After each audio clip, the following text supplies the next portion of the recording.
Dans cet hôpital d'El Geneina, femmes et bébés affluent, tous victimes d'un même fléau. L'ONU alerte, 3,2 millions de jeunes enfants de moins de 5 ans sont menacés de malnutrition aiguë au Soudan. Si l'accès à certaines zones du pays est difficile, la communauté internationale ne fait pas suffisamment, estime MSF.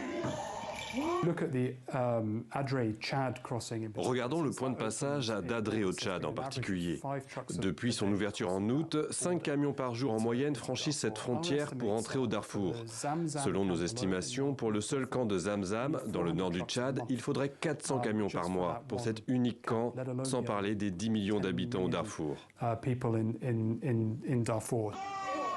Le manque de nourriture n'est qu'un aspect du problème. Face à l'ampleur de la catastrophe, le personnel est lui aussi largement insuffisant. Dans les cas les plus graves, les patients doivent être hospitalisés, ce qui signifie qu'ils doivent être nourris à intervalles réguliers, en continu, avec du lait thérapeutique. Ils sont parfois nourris à la cuillère, parfois avec des sondes nasales en fonction de l'intensité, mais ils doivent être surveillés toutes les heures.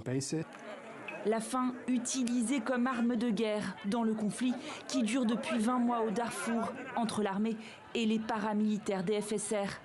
Il s'agit, selon l'ONU, de la plus grande crise de déplacement de population au monde.